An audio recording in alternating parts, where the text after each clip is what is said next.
Et du coup, ça, quand tu as fait l'album, enfin du coup l'EP, est-ce que tu as eu des doutes au niveau de la création Ah ouais, non mais ça c'est l'histoire de ma vie ça. Ça, du coup, ton EP, là, tu l'as fait tout seul. Mais est-ce que un jour, t'aimerais bien faire une collaboration avec un autre artiste? En fait, du coup, Il y en t'avais a fait plein. avec Inès. Bah voilà, au choix, Ariana Grande, The Weeknd, Daft Punk, Ah ouais, voilà, je vais bien. petits artistes. Ouais. Si Michael était encore en vie, j'aurais bien tenté un truc aussi. Mais il est mort. D'ailleurs, il y a une de tes musiques qui a été diffusée à Los Angeles. Mais encore cette année là. Ah ouais? Dans la radio Breaking Sound Radio. Vas-y, est-ce que tu peux J'ai nous pris en la parler? radio du truc. Non, mais en fait, les gens pourront aller voir sur Instagram, mais en fait, moi, j'ai pété un câble parce qu'en gros, j'étais allé voir leur radio et sur, tu sais, les contenus épinglés des comptes, je vois, enfin, au début, je capte pas sur le nom, mais je vois Walter White et Jesse Pinkman qui parlent normal face cam, tu vois. Bonjour mon ami. Comment vas-tu ? Bienvenue sur le podcast, mon cher ami, où j'ai le plaisir de t'accueillir. Ou du moins, c'est toi qui m'accueilles. Je sais pas, c'est ma Melody of Love, tout le monde est bienvenu. Bah écoute, moi je suis venu là de Paris pour faire un petit podcast. Donc on va commencer par s'intéresser à ton identité. Alors, moi je suis Bonivita, pianiste de formation du monde classique, récemment dans la pop. Donc j'ai fait un peu de musique de film, des concerts de piano, je suis aussi professeur de piano et là j'ai sorti mon premier album qui s'appelle My Melody of Love. Ok. Alors du coup, est-ce que tu te rappelles de ton premier son? Ah, que j'ai fait de pop. Ouais. Avant Melody of Love du coup. Bah alors j'ai supprimé des plateformes parce que je suis un peu déçu du résultat, mais c'était Summertime. Je sais pas si tu te souviens de ça. Ouais, Je t'avais carrément. fait écouter, je crois, je sais plus. Donc ouais, c'était Summertime sur Vibe d'été, etc. Et du coup j'ai arrêté là. Parce qu'en fait le niveau musical est vraiment en dessous de comparé à ce que je fais maintenant. Donc du coup j'ai arrêté. Mais pourquoi Mais ça, pas c'était ton premier son du coup? pop, ouais. Par contre après le premier son vraiment composition, bah je saurais pas forcément m'en souvenir, mais c'était forcément un truc au piano où moi j'ai improvisé. Et c'était mes premières mélodies, mais parce que j'ai commencé en fait à composer pour piano, seul, Ok. instrument solo. Et après, tu vois, à développer les mélodies. En fait, j'ai toujours voulu. Putain, ça y est, je commence à divaguer là, mais en Vas-y, gros, attends. En gros, les premières mélodies que j'ai faites, c'était que pour le piano solo, où l'instrument se suffisait à lui-même. Et après, j'ai voulu les chanter. Donc, je chantais toujours un peu pour moi, en fait, depuis mes 16-17 ans, un truc comme ça. Et je sais pas pourquoi, j'ai jamais voulu trop le faire en public ou devant du monde, etc. Et donc là, récemment, bah, c'est un peu le saut dans le vide, où je fais de la musique pop, on va dire, pour faire très large, depuis 2 ans, je Ah dirais. ouais. Ouais, c'est ça. Mais du coup, c'était à quel âge que t'as fait le shift entre musique classique Bah, et du musique coup, pop? en fait, un peu avant, parce que j'avais déjà composé un peu pour le cinéma vers Ok. 23 ans. Je dirais 24 pour la pop. Enfin, vraiment fin de 24, début 25. Nice. Et là, du coup, tu nous sors ce nouvel EP. Tu peux nous en parler un petit peu? Alors, c'est assez philosophique comme projet My Melody of Love. Parce que, en gros, moi, je pars un peu du postulat que ce qui occupe, nous, la race humaine, le plus souvent possible, c'est toujours le sujet de l'amour. Alors, de près ou de loin. Parce que je pense que c'est ce qui fabrique nos relations, qui peuvent être nourries soit par la haine, soit par l'amitié, soit par l'amour couple, tu vois, un peu banal. Et donc, simplement, ce projet, donc là, tout n'est pas encore sorti, mais tout est enregistré. Toi, tu l'as écouté en entier. Simplement, en fait, c'est chapitré de manière à ce que le personnage qui est dedans, donc Bonivita, suive une évolution à travers différents moods de vie. Et donc, c'est mon témoignage personnel, si tu veux, sur plein de passages personnels de ma vie, du vécu. Et donc ça crée, mis bout à bout, une petite mélodie, la mélodie de l'amour, donc My Melody of Love. Mais qui, en fait, si j'ai voulu l'écrire, c'est pas parce que moi, j'aurais vécu un truc suffisamment spécial qui vaut la peine d'être partagé, mais c'est plein d'événements de vie où tout le monde peut se reconnaître. Donc les passages, tu vois, les passages à vide, les passages passionnés, les passages d'angoisse, les passages où tu as l'impression que il n'y a plus rien que tu pourras faire pour améliorer ta vie, mais en fait, si. Mais il y a des moments où tu te sens vraiment au fond du trou et tu es persuadé qu'il n'y a plus rien à faire, quoi. Ok, donc plusieurs ambiances différentes. Ouais, c'est ça. Mais en tout cas, il y a un peu cette notion d'épopée. Tu vois, du bas vers le haut, ou si on l'écoute après dans l'autre sens, du haut vers le bas. Voilà. Et est-ce que tu as un titre qui t'est dit, ouais, à partir de ce moment-là, j'ai envie de faire un EP? Tu l'as vu comment en fait? T'as Ouais. conçu titre par titre ou, et après t'as dit, vas-y, je vais faire un EP ou Non, en fait, comment ça s'est c'est fait? c'est comme tout dans ma vie. C'est parti du piano. Enfin, tu me connais un peu, tu vois bien que même quand je suis avec toi, je fais toujours un peu de piano, tu vois, pour t'ambiancer. Ouais, en fait, simplement, j'avais la mélodie où je savais pas encore de quoi j'allais parler, mais c'était donc là le dernier titre de My Melody of Love, donc titre éponyme, où j'avais le thème qui me plaisait beaucoup au piano, et je sais que je voulais chanter dessus. Et en fait, c'est en partant de ça où je me suis dit, bah tiens, cette idée, elle est intéressante, de la mélodie de l'amour, mais pas forcément sur une chanson, où je prends le terme mélodie au sens large, tu vois, donc tout ce que ça englobe, euh, de bas, de haut, de modéré qu'on peut vivre dans nos quotidiens, quoi. Et du coup, ça, quand t'as fait l'album, enfin du coup l'EP, Mhm. est-ce que t'as eu des doutes au niveau de la création Ah ouais. Non mais ça, c'est l'histoire de ma vie, ça. Moi, Vas-y, raconte-nous un peu du coup. Bah, en fait, j'ai des doutes à chaque étape. C'est toujours hyper dur parce que comparé à un concert live, tu vois, de piano où, euh, tu vois, si tu joues un Chopin, un Liszt, un Mozart, en fait, l'œuvre, c'est pas toi qui l'as écrite déjà, donc t'as une légère distance. Après, tu la fais tienne, tu vois, pour faire passer de l'émotion, que les gens se reconnaissent un peu dedans, etc. Après, quand c'est à toi, et surtout aujourd'hui, à l'ère du digital, quand veux le sortir, c'est marqué dans la pierre, quoi. Donc, à chaque étape, le moment où j'écris les paroles, où j'ai une mélodie en tête, où je répète, euh, c'est vraiment l'état brut. Après, tu affines un peu, tu commences à entendre les premiers sons que tu veux mettre dessus, les premières transitions. Un doute arrive encore. Et donc, c'est un peu comme, j'allais dire, c'est un peu comme faire un enfant, tu vois. Tu sais jamais. Enfin, tu sais qu'une fois que tu l'as fait, de toute façon, Mais tu attention sais à ce jamais que tu sur vas quoi tu dire. vas tomber. Non, mais en fait, c'est une fois que tu sais que tu as fait ton gamin, c'est à vie, quoi, tu vois. Hmm. Donc faut être sûr de se lancer quand tu fais ce genre de truc. Et donc c'est un peu ça, quoi. Du coup, tu penses que t'es meilleur dans la création quand t'es sous pression ou Mais j'étais pas quand tant que t'as ça pas sous de deadline? pression là, hein. Ah ok. Moi je me suis imposé des deadlines parce que en fait c'est l'inverse, c'est que justement quand tu doutes trop, en fait tu reportes la finalité de ce que tu veux faire. Et après bah tu fais jamais le truc, quoi. Parce qu'au total, t'as mis combien de temps pour terminer l'EP? Avec les enregistrements depuis l'idée, bah, c'est l'époque de Goodbye. Donc on va dire fin septembre jusqu'à décembre, ouais, on va dire allez, grosso modo 4 mois, ouais. Mais 4 mois avec un rythme, Tranquille. ouais, j'y allais tranquille.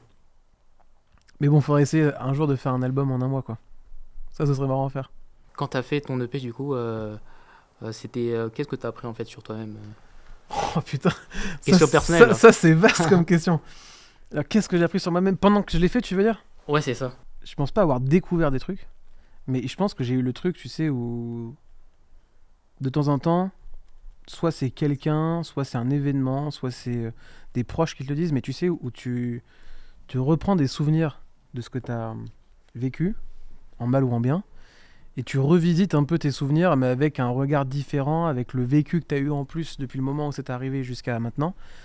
Et ce qui est dur, en fait, c'est de remettre les mains dans le cambouis, en fait, tu vois, Mhm. dans ton vécu, et le regarder avec un regard neuf, et assumer les parts, tu vois, que tu n'aurais pas assumé à l'époque, où tu sais que tu as été lâche alors que tu voulais pas être lâche, où tu sais que tu as été faible et que tu voulais pas être faible. Donc le regarder avec un regard un peu froid d'ingénieur, en fait, parce que faire de la musique, c'est une ingénierie, en fait. Euh, c'est assez dur. Donc c'est pour ça que tu as beaucoup de doutes, parce que tu es vraiment face à toi-même, quoi. C'est comme si on te mettait un miroir, tu vois, et tu n'as pas le choix. Tu regardes pendant 8 heures d'affilée, et après tu t'en ressors un peu secoué, quoi. C'est un peu ça. Quand tu fais tes musiques, du coup, t'as des parts des musiques que tu veux garder secrètement et tu dis, vas-y, je vais pas le révéler au grand public. Ouais, Ou bah toutes oui. les musiques, en Mais fait, pour plusieurs raisons, ouais. ok. Pour plusieurs raisons. La première, c'est que déjà, j'ai pas envie de faire... Enfin, je veux pas fabriquer une chanson où c'est trop personnel. Parce qu'en fait, ça intéresse pas les gens. Ce que les gens veulent, c'est avoir suffisamment de perso pour pouvoir connecter avec la personne qui chante, mais aussi avoir suffisamment d'ouverture pour qu'ils puissent se reconnaître. Et la vie étant bien faite, on a tous plus ou moins vécu des choses plus ou moins difficiles. Et donc, on peut se reconnaître dans plein de choses, je pense, dans chacune des chansons. Donc, ça peut être dans l'euphorie, ça peut être dans les regrets. Attends, c'était quoi ta question déjà? C'est juste par rapport, tu sais, à comment tu crées tes musiques, en fait. Bah, je m'inspire de mon vécu, en fait, tout simplement. Mais comme plein de gens, en fait, comme toi, quand tu fais du cinéma, j'imagine qu'il y a des moments où tu t'inspires de souvenirs, de personnes que tu as croisées, ou enfin, de ton vécu, en fait, de l'expérience que tu as eue sur tes dernières années, quoi. Enfin, j'imagine que c'est ça.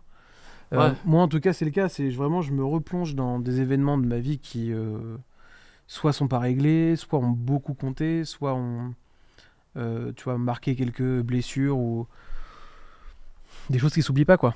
Et puis après, ça te fait du bien déjà à toi en tant qu'auteur parce que tu exorcises plein de choses en faisant ça. Et puis après, bah, tu rends disponible pour plein de gens qui vont tomber dessus le moyen de reconnecter avec leur passé ou leurs regrets. Et ça fait du bien tout simplement, quoi. Et après, tu peux aussi t'ambiancer dessus de temps en temps sur certains titres, tu vois. et justement, ouais, t'as des titres où tu sais, c'est un peu en décalage Ouais. entre les paroles, enfin, Ouais. du coup, le thème de la musique, et le rythme, comment ça a été amené. Du Bah, coup, est-ce parce que tu que pourrais nous en parler juste, ouais, surtout en mais plus ça, pour Paper Crown? c'est perso, c'est juste que je trouve ça beau un peu cette image, tu vois, de quelqu'un qui danserait dans les flammes, tu vois. Où en fait, bah, c'est dans Paper Crown. Enfin, quand ça sortira, les gens verront bien. Euh, mais c'est un peu la manière de faire. Parce qu'en gros, il est question d'ego dans la musique. Je sais plus si tu en avais déjà parlé, mais voilà, c'est un peu ça le sujet de la musique. Mais je trouvais ça vraiment sublime, le fait d'avoir un événement ou un sujet qui est profond, euh, qui demande vraiment de l'aborder avec sérieux en fait, et où les paroles sont pas toujours joyeuses quand tu regardes que les paroles, mais faire passer la pilule où les gens dansent dessus, quoi. Où j'aime bien un peu cette dichotomie où le, le chaud se mêle avec le froid, où la lumière se mêle avec l'ombre, ça j'aime bien. Et donc Papercrown, je pense que c'est celle où il y a le plus cette idée-là, où le sujet est vraiment sérieux, mais pour autant t'as envie de t'ambiancer dessus. Et puis je pense que l'image elle est belle, tu vois. Le fait que quelqu'un sache que ce qu'il est en train de vivre est grave, mais il danse malgré tout, bon, c'est soit par folie, soit par Optimisme. ouais, optimisme. Ou en fait, c'est chose qui se passe, mais ça va aller, tu vois. Ok. C'est deux phases qui m'ont beaucoup plu. Non, c'est vrai que cet EP, il est vraiment personnel pour toi. Ouais, Du ouais, coup, clairement. mais du coup, t'as des influences musicales. Oula, plein. Vas-y. Il y en a plein. Raconte-nous. Je sais pas. Bah déjà, une que j'aime bien, en fait, je veux vraiment mettre en avant parce que elle est. Comment dire. C'est vraiment. Je pense à mon image. C'est Empty Prisons où on commence avec un extrait de la première ballade de Chopin. Et après, ça part sur une musique très moderne, instrumentation, orchestration à la Kanye West. Truc, tu vois, un peu old school, rap US. Ça, c'est l'alliage que moi j'ai toujours voulu faire. Ah, nice. Et ça, les musiques, du coup, quand tu les crées, Ouais. à quel moment tu te dis, ça y est, j'ai terminé ma musique, je peux la sortir? Ça, c'est mais ce que je te dis, c'est qu'en fait, faut se l'imposer avant de commencer. Parce que moi, si je m'écoutais, je terminerais jamais les trucs, hein. Enfin, tu peux. C'est comme Ouais, toi, un. heureusement, t'as des deadlines, sinon je Mais pense que tu ouais, non, pourrais mais bien la sûr. Mais peaufiner c'est infiniment. comme, je pense, il y a des peintres à l'époque du 19e ou 18e, ils avaient des commandes, ils étaient bien contents d'avoir une deadline. Parce que tu peux toujours, tu vois, une couleur, un point, un brin d'herbe, tu vois, tu peux toujours retravailler ton œuvre. Il y a toujours un truc à retoucher. C'est jamais vraiment fini. Donc il faut se décider avant de se dire, bah, je commence maintenant quelque chose, mais à telle date, c'est fini et on n'en parle plus, tu vois. Parce que c'est infini comme processus. C'est comme... bah, Ouais, en fait, c'est comme tout art, en mais fait, hein. ouais, mais c'est comme toi avec Mm. tu vois, les films ou les séries. C'est quand t'es en phase de montage, tu dis ah bah putain, en fait, j'aurais peut-être dû prendre cet angle-là quand on a filmé, ou en fait, elle est telle où il est bien, mais je voyais plus un truc plus vif en fait, ou le jeu d'acteur, tu aurais dirigé autrement, donc tu reviens dessus, mais il faut que ça avance, il faut que ça se termine, tu vois. Donc tu sais très bien que ce que tu vas faire, c'est jamais vraiment fini. Ou alors ça peut arriver, mais c'est rare que quelqu'un ait vraiment fini un truc, il dit ça y est là, je pose le Il n'y a plus rien stylo à et c'est retoucher, fini, ouais, ouais. ouais. Ouais, je pense pas. Et donc je pense que la musique, enfin en tout cas pour moi, euh, il y a même des trucs, tu vois, déjà maintenant, de My Melody of Love, où je pourrais reprendre un titre et me dire ah putain, j'aimerais bien le faire autrement en fait. Mais faut laisser faire, faut passer à autre chose, quoi. Et ça, du coup, ton EP, là, tu l'as fait tout seul. Mais est-ce que un jour, t'aimerais bien faire une collaboration avec un autre artiste? Je me rappelle, du coup, Il y en t'avais a fait plein. avec Inès. Ouais, Inès, ouais, Mais c'est vrai. Est-ce que tu comptes faire sur tes prochains EP? Bah écoute, Inès, pourquoi pas, une prochaine fois, mais sinon... Inès, si tu nous entends. Inès, tu nous Voilà. entends. Sinon, bah voilà, au choix, Ariana Grande, The Weeknd, Daft Punk, Ah ouais, voilà, je vais être bien. petits artistes. Ouais. Si Michael Nice. était encore en vie, j'aurais bien tenté un truc aussi. Mais il est mort. Avec des artistes que tu connais là, est-ce que t'as des artistes vivants Que qui je sont côtoie. plus, ouais, ou même que tu côtoies, ou peut-être juste des artistes français? Parce que là, du coup, c'est vrai que t'as sorti pas mal Bah, il d'artistes y a un groupe américains. qui est monstrueux d'électro-français, c'est Justice. Ça doit être fou de faire un. Enfin, de surtout composer avec eux, tu vois. Faire une musique de A à Z avec eux, ça doit être dingue. Donc, Justice, si vous m'entendez, rendez-moi Justice. Mais du coup, ouais, eux, peut-être. Ça, ce serait vraiment stylé, ouais. Putain, c'est marrant, du coup, bah, c'est tous des artistes soit américains, bah là, du coup, c'est celui-là, il est Bah, après, français. c'est ma grosse influence, hein. Et du coup, US, ouais. pourquoi tu chantes en anglais? Grande question. Bah, franchement, c'est tout bête. C'est déjà parce que moi, musicalement, dans la manière de chanter, faire ce qu'on appelle les top lines. Donc, c'est la mélodie que tu vas chanter, que les gens vont éventuellement en retenir si ils écoutent le titre. Je trouve ça plus mélodieux et ça accroche moins l'oreille de parler en anglais. Je trouve que c'est plus rond comme sonorité. Que le Et, français. ouais. Et tout Et que bêtement, l'italien aussi? bah, italien, ça accroche grave. Tu vois, italien, français, c'est des trucs, c'est très marqué en fait. L'italien, attention, hein, c'est très beau pour certains genres. Dans l'opéra, par exemple, les Italiens, ça reste les bestes du monde entier, tu vois. Mais c'est un genre très spécifique et la musique, c'est vraiment articulé autour de la langue dans certains opéras.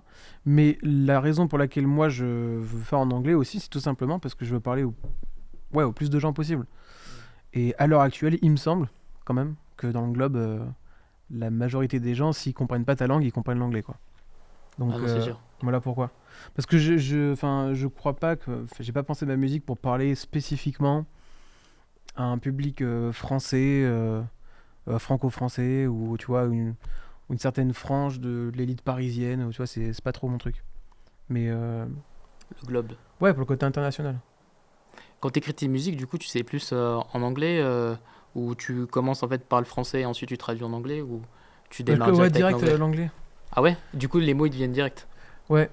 Ouais. Puis après, il y en a certains où j'ai des doutes et je recheck, tu vois, mais parce que musicalement, c'est hyper intéressant, tu vois. Si tu, si tu vois, pour la chanson de Paper Crown, par exemple. Quand je dis please take my paper crown, si je dis s'il te plaît, prends ma couronne de papier, tu vois, tout de C'est suite, bon, c'est hyper lourd et ça marche pas en fait. Et c'est impossible à placer. Ce serait pas catchy comme le refrain actuel si j'avais mis en français. Donc, vaut mieux direct se plonger en anglais dès que tu peux, quoi. Et puis après, euh, souvent, moi, quand je trouve des thèmes de refrain, et ben en fait, l'anglais, c'est très vite ce qui épouse le mieux la mélodie, je trouve. C'est ce qui accroche moins, quoi. Ouais, du coup, très vite, j'ai des sonorités qui me viennent en tête. ok. De prononciation anglaise, de mots anglais, etc., quoi. Il se passe quoi du coup quand l'aspiration vient pas? C'est la merde. C'est la merde. Piano, non? C'est la merde. Ouais, bah toujours. Mais en fait, pour l'instant, je croise les doigts. Euh, le piano, c'est ce qui m'a toujours sauvé si j'ai pas d'idée pour faire un truc. Moi, je peux improviser, mais des heures et des heures au piano. Et puis de temps en temps, tu sais, t'es là, ton esprit divague un peu. Et puis des fois, il y a des mélodies qui sortent, quoi. Et donc, My Melody of Love, c'était typiquement ça. J'étais en train d'improviser, je sais plus à quoi je pensais, puis tu sais, tu t'égares un peu. Et d'un coup, t'as une structure, une petite capsule, tu vois, qui sort du. Pardon, micro. Qui sort qui sort du piano, tu vois, et tu dis, ah putain, ça c'est pas mal. Et donc après, je m'arrête dessus, je le rejoue, je dis, ah mais ça, je pourrais en faire quoi? Et après, tu développes un peu, mais c'est toujours le piano qui me révèle un peu les réponses, quoi. Ok. C'est jamais juste une expérience Si, que ça t'as peut vécue. arriver, mais c'est Ok. plus rare. Ok. Ça arrive, mais ta question, c'était quand l'inspiration vient pas. Il vient pas, ouais. Bah, quand Ok. l'inspiration vient pas, faut s'asseoir au piano, quoi. Ton EP, du coup, là, tu l'as fait toutes les musiques pour toi. Et est-ce que tu avais une personne en particulier quand tu pensais à l'EP? Pas du Dont tout. je parle, tu veux dire? Ouais. Ouais. Mais là, ça devient un peu. C'est touchy. Bah, j'ose pas trop en parler là. Je sais pas trop, mais en gros, oui. Par contre, ce que je peux dire, c'est que il y a des personnes auxquelles je pense dans certaines des musiques, pas toutes, où en fait, les réactions que ça a provoqué chez moi, la personne à laquelle j'ai pu penser, c'est ce qui a développé le fait d'écrire la chanson. Mais après, je vais pas te sortir des potins, tu vois. Je crois qu'on n'est pas là pour ça. Euh, mais euh, mais oui, oui. Par contre, il y a des personnes qui sont expressément visées. Voilà. Mais en vrai, plus tu rends le côté personnel de la musique, puis après ça peut Ouais, plus c'est aussi authentique. toucher. Non, clairement. C'est authentique et après aussi ça peut toucher pas mal de monde. Parce que je pense aussi, même dans le cinéma, c'est la même chose. Ouais. Quand tu racontes tes expériences à travers, je sais pas, une fiction, il se peut que du coup, il y ait une autre personne qui arrive à s'identifier à un personnage. Parce que du coup, la personne que tu as réussi à diriger, je sais pas, les acteurs, actrices, tu as réussi à bien donner une bonne direction artistique et transmettre un peu ton vécu. Et du coup, ça se ressent à l'écran et du coup, ça fait que les gens, ils trouvent ça authentique et vrai et ils aiment en fait l'œuvre, quoi. Bah, de toute façon, moi, j'ai beau réfléchir, je vois pas comment on peut faire autrement, hein. Et je pense que c'est peut-être là, si on parle d'IA, tu vois, le mec direct, il switch de sujet. Ah, on en parlera de l'IA, du coup. Bah, écoute, je te laisserai aller dessus, mais en tout cas, moi, ce que je voulais dire, c'est juste que. En fait, je pense que pour l'instant, l'IA est pas encore assez balèze pour faker, que ce soit à l'image ou sur un texte, l'authenticité. Je pense que les gens, pour l'instant, ils sont assez attachés au fait que quelqu'un qui te parle a un vécu sur lequel ils peuvent s'identifier. Tu vois, où ils ont vécu, je sais pas, une rupture amoureuse, puis le mec raconte comment il l'a vécu, puis t'as un gars qui écoute, il dit ah mais c'est fou, c'est exactement ce que j'ai vécu moi il y a 6 mois ou il y a 3 ans avec la fille avec qui j'étais ou le mec avec qui j'étais. Et je pense que si l'art a un but quelque part, c'est celui-là. C'est que les gens puissent se reconnaître dans ce qu'ils sont en train de regarder, d'écouter ou d'admirer, quoi. Je pense que c'est ça, s'il y en a un but pour l'art, c'est celui-là. Il n'y en a pas d'autre en vrai. Ouais. Parce Ah que oui, c'est c'est exprimé. parce qu'en vrai, c'est comme si tu demandais à plein de gens, tu vois, pourquoi vous allez voir la Joconde en fait. Ça sert à rien sur le papier. Tu as vu la Joconde, bon bah ok, très bien, tu vois.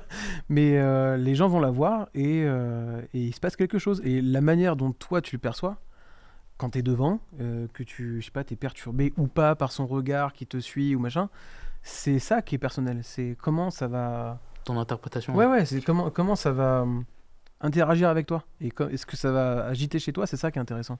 Et je pense que c'est ça que les gens viennent chercher. Donc c'est ce qui moi me motive en tout cas à faire les choses, c'est non seulement tu les fais pour toi et c'est très bien, et dans le même temps, tu le fais aussi un peu pour les autres.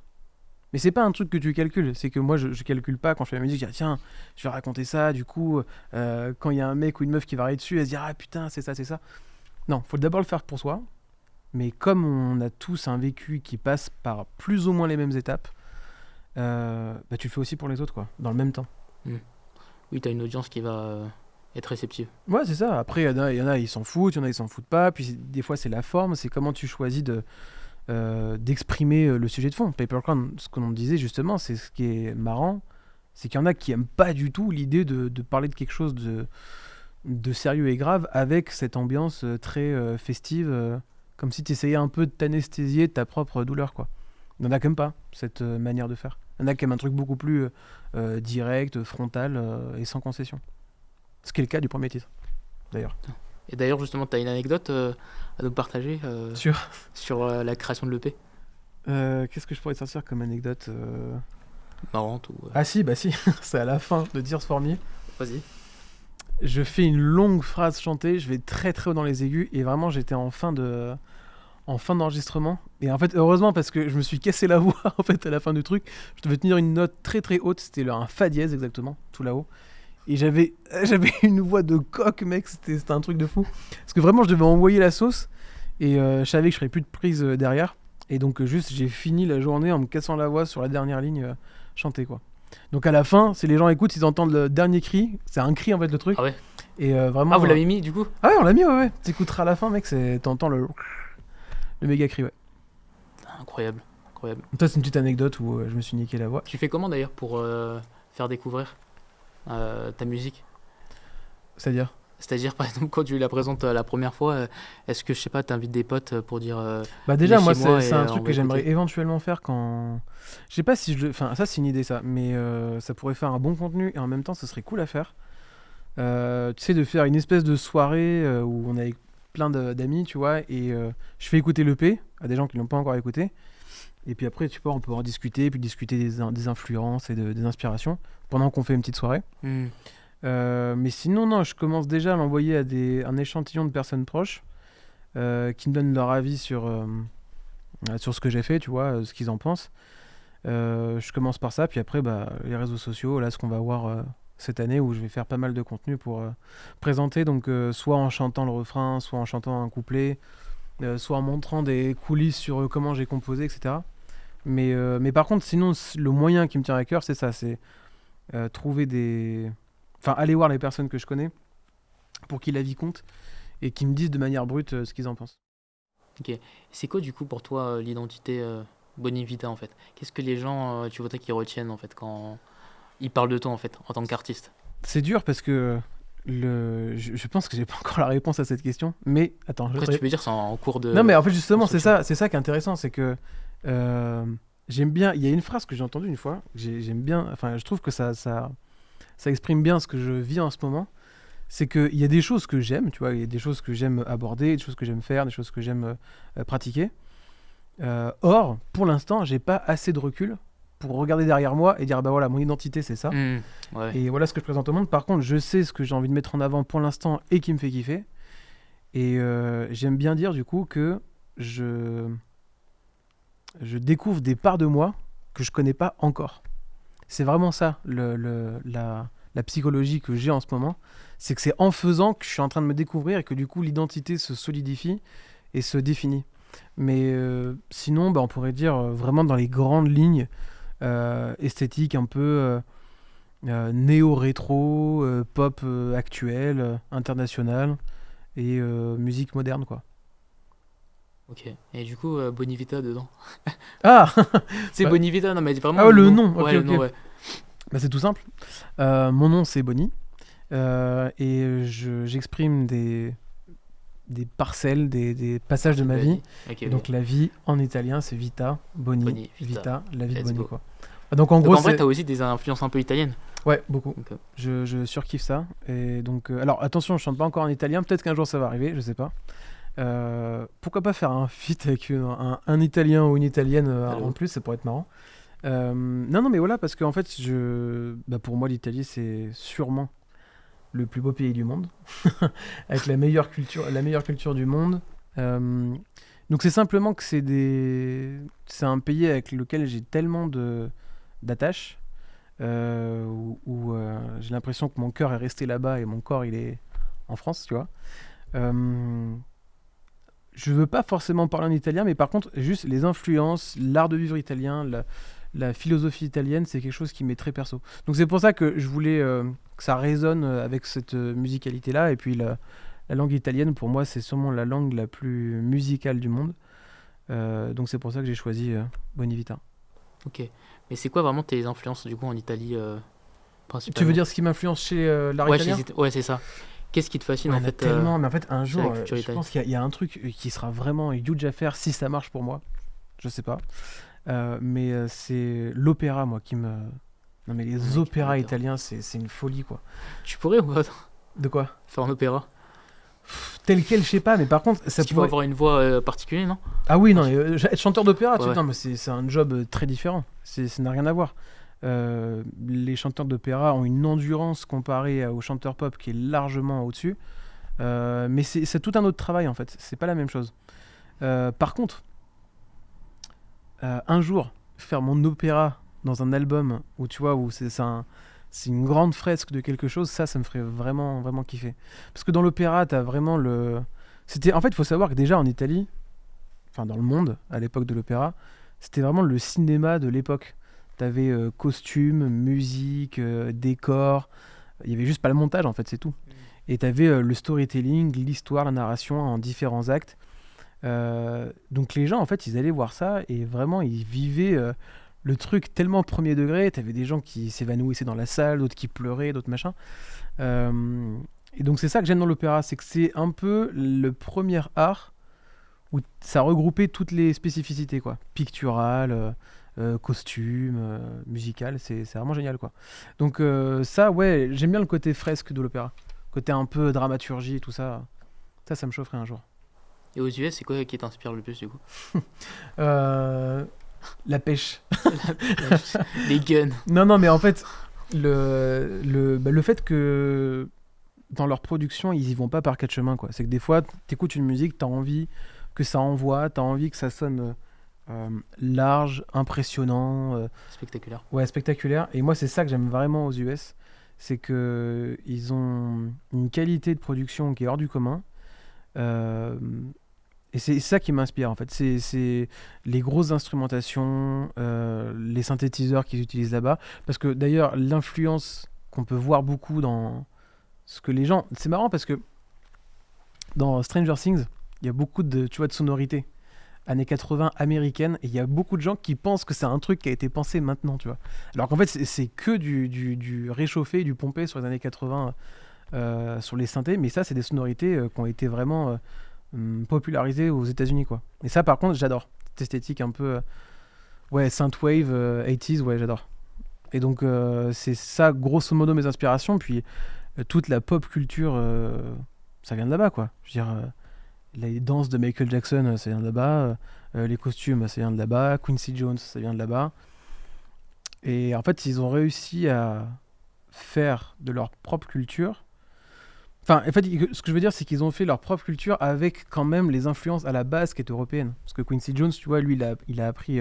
Il a fait quelques jours en Europe, non? Ouais, il a appris beaucoup à Paris. Il a été élève de Nadia Boulanger. Alors, je sais pas si tu vois qui c'est, mais c'était une sommité parisienne, tu vois, de composition musicale, écriture musicale. Donc, il est vraiment allé très très loin en termes de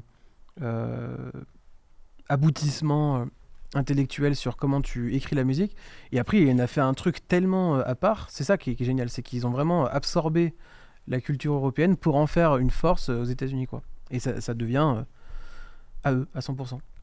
D'ailleurs, il y a une de tes musiques qui a été diffusée à Los Angeles. Ouais, mais encore cette année, Ah ouais? dans la radio Breaking Sound Radio.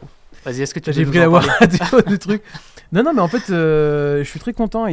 Ça a bien matché, donc on va voir pour cette année. En tout cas, je suis renouvelé pour 1 an de diffusion. Et donc après, je pourrais choisir sur l'année parce que je peux faire 2 changements. Enfin, choisir 2 des musiques de l'album que je veux diffuser chez eux. Et peut-être qu'on fera une autre interview aussi. Donc je suis très content parce que je suis validé par Pour les US. Ouais, par Los Angeles, donc ça fait plaisir, tu vois. Et d'ailleurs, comment ils t'ont découvert du coup Bah, alors en fait, moi j'avais démarché à l'époque. Alors c'était pas pour cet album-là, c'était avant, c'était pour Moonlight, où j'avais démarché un peu des radios, etc. Et eux, ils m'ont répondu, ils ont dit qu'ils adoraient la vibe, ils adoraient le style. En tout cas, ils étaient clients, quoi. Et je pensais pas qu'ils me choisiraient pour être en rotation sur 3 mois, donc c'était de octobre à décembre 2025. Et donc j'étais flatté, tu vois. Et puis là, bah, du coup, ils ont dit ok, bah, on peut éventuellement te renouveler pour 1 an, donc c'est parti, quoi. Et voilà, et donc c'est bien, parce que du coup, tu sais que ta musique, elle est pas là à sommeiller quelque part dans un fond de tiroir. Ça, c'est terrible. Si tu fais un truc, il y a rien de pire. Et en plus, non, ouais, avoir une reconnaissance Ouais, c'est ça. visuelle, c'est cool. Ouais, t'as Tu sais, à Los Angeles. Ouais. Vas-y, raconte un petit peu juste pour l'historique de cette radio. L'historique, C'est bah. par rapport Ah Breaking oui, Bad et ok, ouais, bah alors attends, de ce que j'ai Parce que compris. c'est pas n'importe quelle radio. De ce que j'ai compris.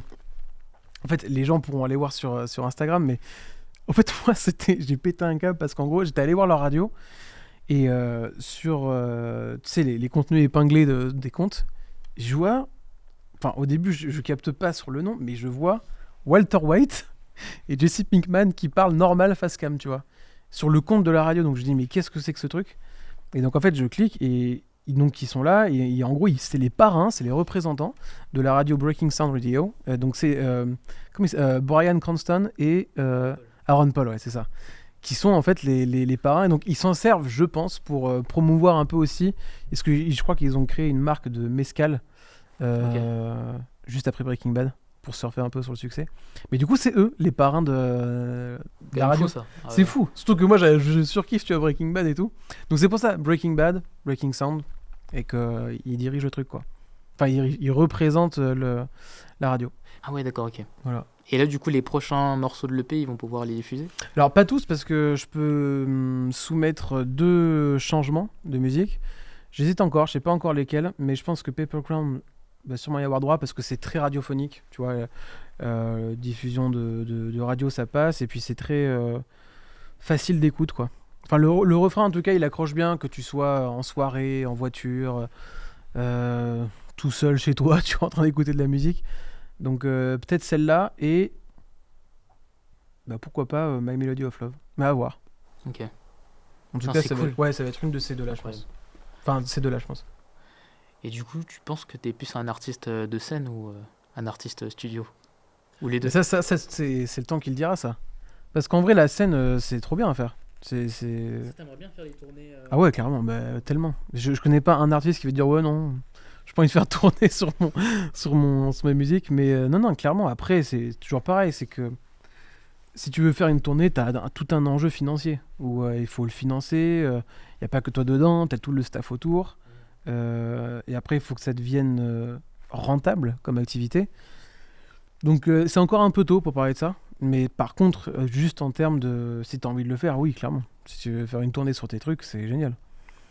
Ça, justement, le côté business et créatif, t'arrives bien à le gérer, à faire le switch Ouais, entre les bah, deux? pour l'instant, j'ai pas encore de gros events à gérer. Après, de toute façon, si vraiment c'est l'effet boule de neige, il faut s'entourer et trouver des personnes sur lesquelles tu peux compter parce que tout faire tout seul, enfin, t'imagines, faut écrire, faut performer, faut composer, faut distribuer, faut faire la promotion. Et après, si en plus de ça, tu rajoutes organiser Ah des ouais. concerts, s'assurer que les droits, il y a un vrai suivi, la répartition, qui t'embauche, enfin, c'est une boîte, quoi. Tu vois, c'est une entreprise. Donc, je connais peu de gens qui ont une boîte qui font tout tourner tout seul. Comme si tu avais Jeff Bezos qui disait bah, je fais tout, moi je livre les trucs et je, et je fais le Ouais, site, non. quoi. Comme dans le cinéma, il faut que t'aies une équipe, Ouais, c'est quoi. ça, ouais, t'as pas le choix. Il faut un peu hiérarchiser le, la pyramide d'organisation pour la musique. C'est quelle partie, justement, de la composition de la musique pendant la création que t'aimerais vraiment conserver? Est-ce que c'est plus l'écriture? Ouais, clairement, L'écriture? ouais, mais là, il y a 2 choses. Il y a l'écriture de la musique et l'écriture des paroles. Les paroles, c'est sûr qu'en général, je connais pas beaucoup d'artistes qui veulent le déléguer. Enfin, sauf si vraiment t'as un gars qui est un parolier tellement extraordinaire que tu veux faire appel à lui, pardon. Euh, mais par contre, moi, c'est les mélodies. C'est tout ce qui est les, ouais, les mélodies utilisées pour les refrains, pour les couplets. Bon, je dis ça maintenant parce que j'ai le temps de le faire et ça va, mais t'as des artistes, ils commandent des, des contributions de compositeurs parce que entre le fait de faire la tournée, faire les concerts, aller au studio, etc., t'as pas toujours le temps, si vraiment t'es très sollicité, de tout écrire toi-même. Ok. Mais les compositions, du coup, tu serais prêt à dire je reçois des compositions d'autres musiciens pour Ben après, c'est poser souvent. dessus? Ben ça dépend. Soit parce que c'est quelqu'un avec qui j'ai envie de travailler parce que son travail musical m'intéresse. Pour l'instant, c'est pas trop le cas. Soit c'est parce que t'as pas le temps. Et donc tu demandes à quelqu'un qui peut un peu épouser ton univers euh, bah, de te Composer. faire gagner du temps, quoi, tout simplement. Bon, après, tu peux, si vraiment t'as les moyens, après tu peux prendre 10 mecs, tu les fais bosser, et voilà. Mais bon, là, c'est vraiment quand t'es une méga star, hein. Ça coûte cher? Bah, j'imagine, ouais. Pour l'instant, je sais pas. Mais j'imagine que ça coûte cher, ouais. Non, mais je sais pas, juste demander à une personne, tu sais, elle te fait que des compositions. Si elle adore ça, elle va devenir experte un peu là-dedans. Et du coup, après, elle te sort plusieurs compos Ouais, et mais en toi, fait, tu te poses dessus. Mais je pour sais l'in- pas si c'est aussi simple, en fait. mais ça peut, mais en fait, c'est que moi, j'ai pas envie de ça pour l'instant, tu vois. Tu peux trouver, je sais pas, t'as un mec qui sait bien chanter, mais tu sais pas du tout jouer de musique ou écrire de la musique. Tu peux avoir ton pote ou ta pote qui, tu dis, bah écoute, moi, pareil, je démarre la composition, je veux bien faire tes mélodies avec toi et tout ça. Mais moi, ça, j'ai pas envie de ça. Je te dis, moi, franchement, pour l'instant, si je dois faire appel à quelqu'un pour composer, c'est vraiment parce que j'ai pas le temps du tout, quoi. Ok. Et donc ça, je veux pas. Ouais, en mode de week-end. The Weeknd. The week-end. Ouais. Ouais, bah lui, je sais que. Parce que lui, il écrit, mais par contre, du coup, il fait appel à d'autres. Pas forcément sur toutes, Ah ouais. et c'est assez opaque, mais Oui, il y a quand même pas mal de ses titres récents parce que aussi il est en tournée, il fait beaucoup de choses où du coup il passe des commandes de producteurs, compositeurs de musique pour composer à sa place certains thèmes. Tu vois. Après, lui, il a la liberté de choisir. Oula, j'ai fait tomber un. Pardon. Donc en fait, il a la liberté de choisir. Si tu as les moyens pour faire bosser 10 gars et en fait c'est 10 propositions pour un seul titre, après tu as le luxe de dire bah ça rentre dans ma direction artistique ou ça rentre pas. Du coup, tu penses l'IA va faire quoi dans l'industrie musicale? Est-ce que d'ailleurs t'as utilisé l'IA pour la création de ton Ah oui, EP? oui. Moi, alors pas pour faire la musique qu'on entend, mais par contre, pour la confrontation, je trouve ça trop bien. Genre quand je sais pas, t'écris un bout de texte, t'écris un bout de truc, au bout de je sais pas, t'as un doute sur ta structure musicale, tu la mets dans le chat GPT ou, je sais pas, l'autre IA que tu utilises, et tu demandes d'être critique envers toi. Ça, c'est trop bien, parce qu'en fait... Concernant l'écriture? Ouais, ouais. Parce qu'en fait, en fait, c'est exactement le même taf que tu ferais si t'appelais un pote avec qui tu bosses. Tu dis, bah voilà, j'ai écrit ça. Qu'est-ce que t'en penses? C'est quoi tes idées dessus? Est-ce que tu bougerais un truc? Est-ce que t'effacerais un truc? Est-ce qu'il y a quelque chose qui te paraît maladroit? Et après, bah, t'as les retours. Après, tu prends ou tu prends pas. Mais ça, c'est trop bien, par contre. Parce que, en plus, moi, j'adore toujours confronter mes idées, etc. Parce que j'en ai plein, tu vois. Donc, pour faire le tri, c'est génial. T'as comme un assistant ou je sais pas, un co-auteur, un collaborateur avec qui tu bosses et qui te soumet des idées ou des angles de vue que tu n'aurais pas vus sur ce que tu es en train de faire. Et tu penses qu'il peut avoir le même retour critique qu'un être humain Ouais, j'en sais rien, mais classique? moi je pense que ce qui fait peur, c'est que parfois tu as un retour critique qui est 100 fois mieux qu'un mec qui est avec toi. Parce que l'IA, quand elle est avec toi, elle n'est pas crevée, elle n'a pas eu une dure journée ou une journée géniale, donc tu dépends pas de ses humeurs.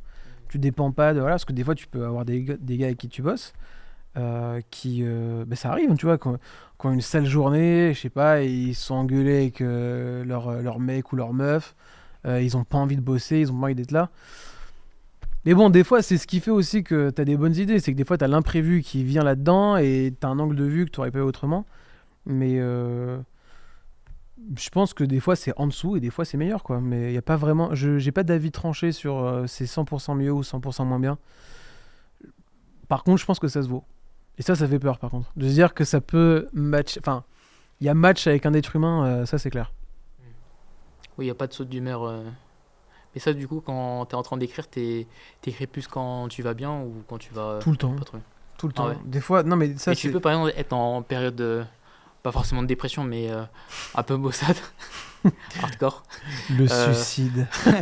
et que du coup, tu te dis, mais en vrai, ça m'inspire pour. Ah mais si, non mais d'ailleurs, mais c'est fou ça, putain. Je sais pas, ça il faudrait. Mais il y a plein d'auteurs qui ont écrit là-dessus déjà, mais. Même un gars comme Chopin, tu vois, où il explique dans une lettre qu'il a envoyée à je sais plus qui, une baronne ou.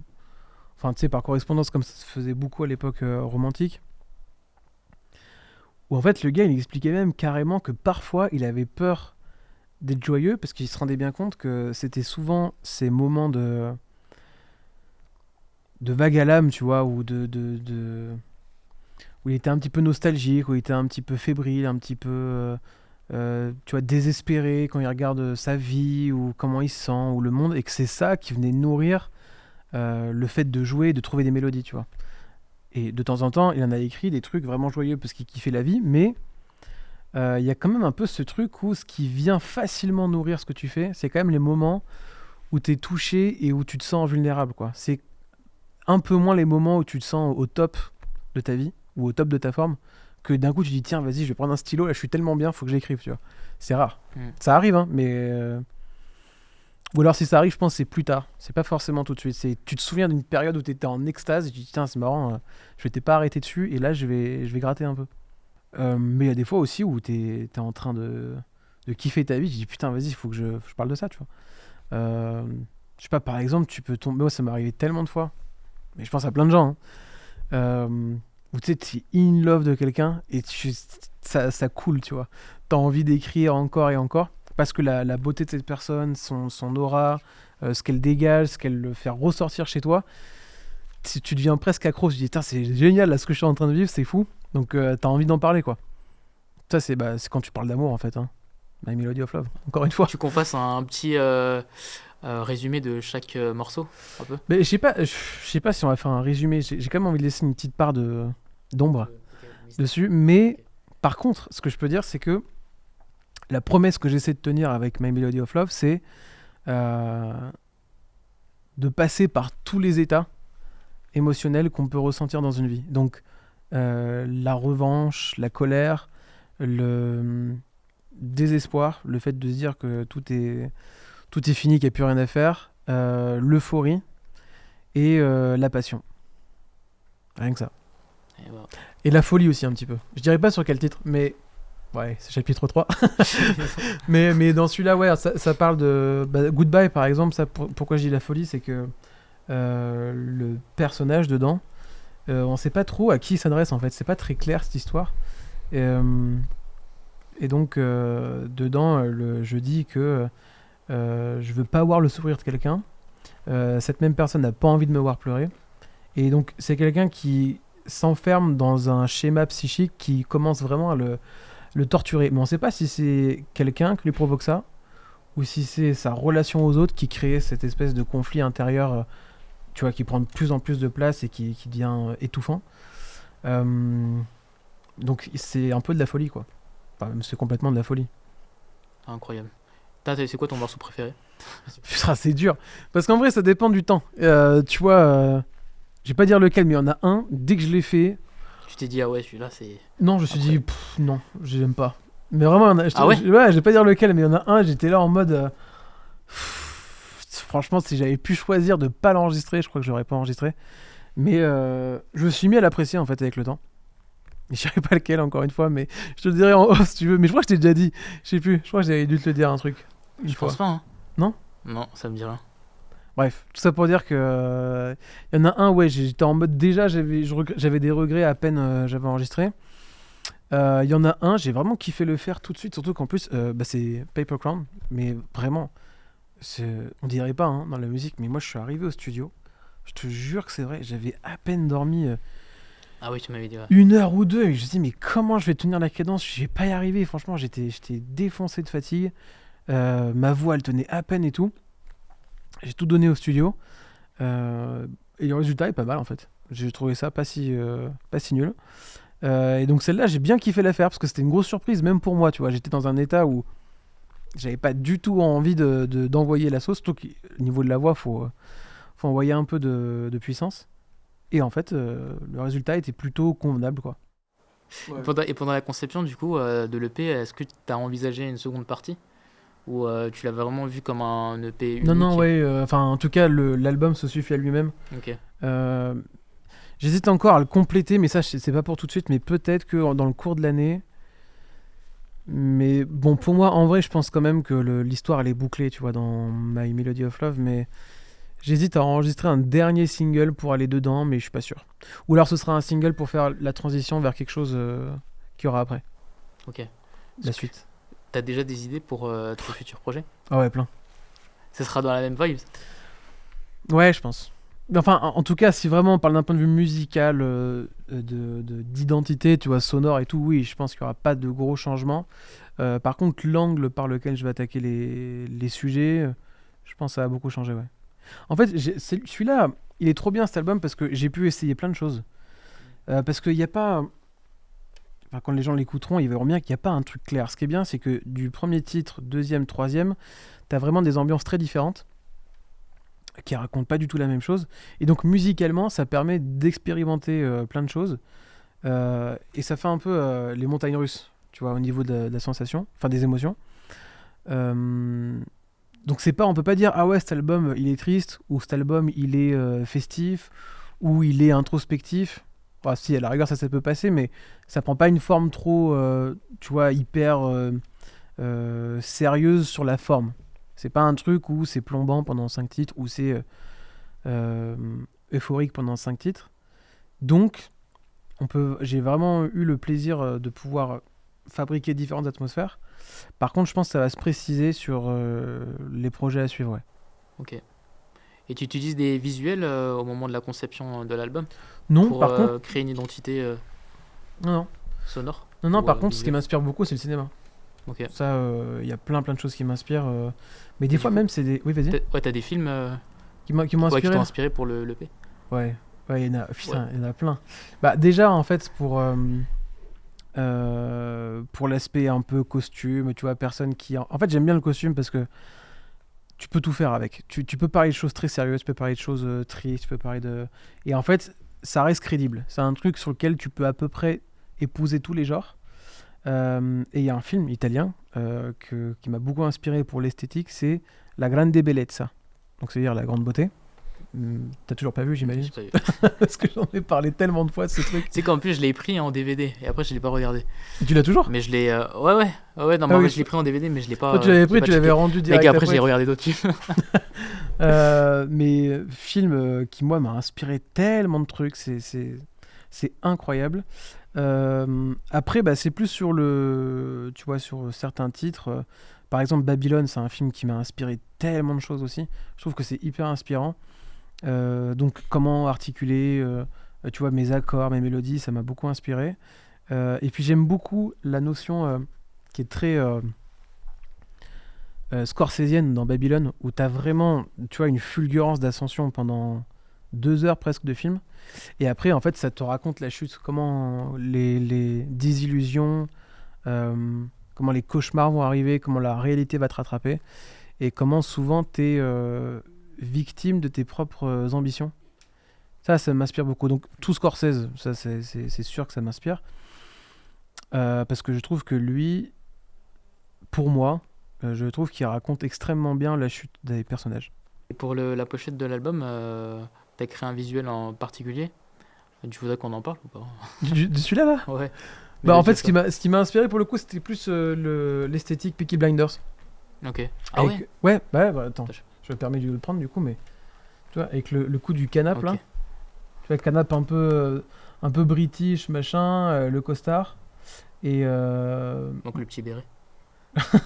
ouais, non, ça, je voulais pas le virer, ça faisait trop, comment dire, ça faisait trop, ouais, ça faisait trop piqué, quoi, ça faisait Ouais. trop l'époque et tout, mais non, ouais, c'est ça qui m'avait un peu inspiré.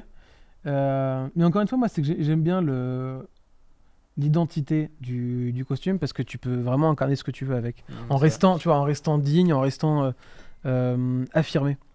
Voilà. Et pour les lunettes de soleil, du coup, J'avais envie de me couvrir, tout simplement. Non, mais c'est une pareil. partie de l'identité aussi du personnage. Ouais, bien sûr, mais parce que c'est exactement comme. Moi, j'aime bien, tu sais, dans les tournois de poker, le poker face, tu vois, Fait ça. où tout le monde se met en lunettes de soleil parce qu'on veut pas que les gens puissent lire quel est ton jeu, tu vois. Et moi, j'aime bien le fait que les gens puissent pas, musicalement, hein, sur ce que j'ai fait, lire l'intériorité de ce que j'ai mis sur le papier. Donc, ça passe quand même beaucoup par le regard, tu vois, quand tu communiques une émotion, etc. Et j'aime bien rester dans cette distance qu'il peut y avoir entre... même si ce que je raconte est sincère, hein, je mets aucune distance quand moi j'écris, mais en surface, qu'on puisse pas supposer ce que je suis en train de penser. Ok. Voilà. C'est au niveau de ta projection à l'avenir. Tu te vois où dans 5 ans? Putain, ça c'est question, mec. Question difficile, mais. C'est hardcore. Dans 5 ans, je sais pas, 2 Golden Globes, 3 tournées, 5 Grammy Awards, et puis voilà quoi. Et 2 villas à Los Angeles. Rien que ça, Ouais, hein. juste ça. Juste ça. Ça sera déjà bien dans 5 ans. Tu reviens en France ou pas? Bah oui, bien sûr. Non, mais en vrai, moi, attention, je boude pas du tout l'écosystème français. Hein. Il est très bien, mais c'est juste que avec ce que je fais moi, je m'y reconnais pas à 100%. Bah, je suis pas du tout, tu vois, comme des artistes comme, je sais pas, Angèle, Sam Sauvage ou d'autres où c'est très très naturellement franco-français. Ils ont même pas cherché à le faker, c'est pas un truc commercial, mais ils vont difficilement faire écouter ça à des Scandinaves, si tu veux. Donc c'est pour ça. Mais moi, j'ai pas... simplement parce que c'est un choix musical, quoi. J'ai pas envie de faire mes paroles en français. J'ai envie que ça reste international. Si tu veux dire un dernier mot sur l'album, peut-être faire la promo de l'album. Bah ouais, mais le truc c'est que là, pour l'instant, le seul truc que je peux dire, c'est la date de sortie du 18 mars. Donc pré-savé comme des malades. Après les autres dates, je ne connais pas encore pour la sortie. Mais si vous voulez avoir une histoire avec de l'ombre, de la lumière, et où je vais sortir les chapitres de manière déchronologique ou antéchronologique, donc pas dans l'ordre. Suivez l'aventure sur mon Instagram et en écoutant les musiques qui vont sortir au fil de l'eau pour 2026 avec My Melody of Love. Parfait, on va écouter ça avec plaisir. Et toi, où est-ce qu'on peut te retrouver, cher ami ? Bon, ce qu'on peut me retrouver sur les réseaux, Instagram, TikTok, inspiration-cinéma. Je publie du coup les avancées de la mini-série. Là, je suis en plein montage, donc du coup la série sera diffusée de avril à juin pendant quelques mois, et puis ensuite vous me direz ce que vous en pensez. Alright. I don't wanna see you smile.